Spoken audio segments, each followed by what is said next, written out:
ആലപ്പുഴയിലെ രക്ഷാപ്രവർത്തന കേസിൽ ഗൺമാൻമാർ ചോദ്യം ചെയ്യലിന് ഹാജരായി.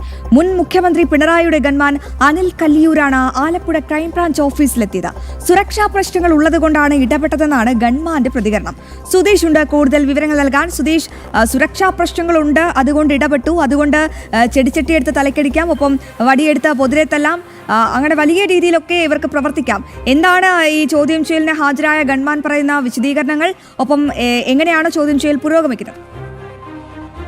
അശ്വതി, ഇന്ന് രാവിലെ 10 മണിയോടുകൂടിയാണ് ഗൺമാൻ അടക്കമുള്ള 5 സുരക്ഷാ ഉദ്യോഗസ്ഥരും ഇവിടെ ആലപ്പുഴ ക്രൈംബ്രാഞ്ച് ആശുപത്രിയിലെ പ്രത്യേക അന്വേഷണ സംഘത്തിന് മുന്നിൽ ഹാജരായത്.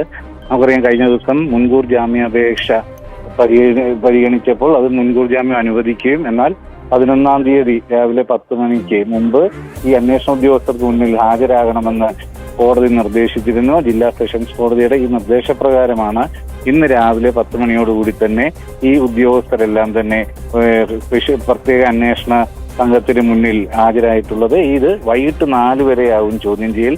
അങ്ങനെ ഇന്ന് ചോദ്യം ചെയ്യൽ പൂർത്തിയാക്കിയില്ലെങ്കിൽ വരുന്ന 2 ദിവസം കൂടി, ആകെ 3 ദിവസം രാവിലെ 10 മുതൽ വൈകിട്ട് 4 വരെ ചോദ്യം ചെയ്യാവുന്ന അനുമതിയാണ് കോടതിയിൽ നിന്ന് ലഭിച്ചിട്ടുള്ളത്. ഇതിനുള്ളിൽ അറസ്റ്റ് രേഖപ്പെടുത്തണമെങ്കിൽ അറസ്റ്റ് രേഖപ്പെടുത്താം, എന്നാൽ അവിടെ നിന്ന് തന്നെ ജാമ്യത്തിൽ വിട്ടയക്കണമെന്നും കോടതി നിർദ്ദേശിച്ചിട്ടുണ്ട്.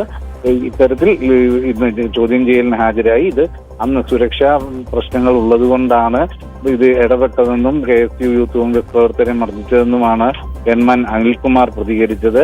എന്നാൽ നമുക്കറിയാം, ദൃശ്യങ്ങളടക്കം കാണുമ്പോൾ അത് ലോക്കൽ പോലീസ് കൺട്രോളിലാക്കി കഴിഞ്ഞ ഒരു വിഷയത്തിലാണ് ഇടപെടുന്നതെന്ന് നമുക്ക് ദൃശ്യങ്ങളിൽ നിന്നും വ്യക്തമാകുന്നതാണ്. എന്തു തന്നെയായാലും കോടതി മുൻകൂർ ജാമ്യം അനുവദിച്ചതിലടക്കം അതൃപ്തി യൂത്ത് കോൺഗ്രസ് പ്രവർത്തകരായ AD തോമസ് MLA യും അതോടൊപ്പം തന്നെ അജയ് ജുവൽ കുര്യാക്കോസും വ്യക്തമാക്കിയിട്ടുണ്ട്. ശരി സുധീഷ്, വിവരങ്ങൾ വ്യക്തമാണ്. എന്തായാലും ഗൺമാൻമാർ വെള്ളം കുടിക്കാൻ പോകുന്നതേ ഉള്ളൂ. രക്ഷാപ്രവർത്തന കേസിൽ ചോദ്യം ചെയ്യലിന് ഹാജരായിരിക്കുകയാണ്. ഒരു ക്യാപ്സ്യൂൾ ഇറക്കിയിട്ടുണ്ട്. ക്യാപ്സ്യൂൾ ഇങ്ങനെയാണ്, അതായത് സുരക്ഷാ പ്രശ്നങ്ങൾ ഉണ്ടായിരുന്നു, അതുകൊണ്ടാണ് തങ്ങൾ പൊതിരെ തല്ലിയത് എന്നാണ് ഈ ഗൺമാൻമാരിൽ ഒരാളുടെ വിശദീകരണം. വളരെ വിചിത്രമായ അല്ലെങ്കിൽ രസകരമായ ഒരു വിശദീകരണം അല്ലേ?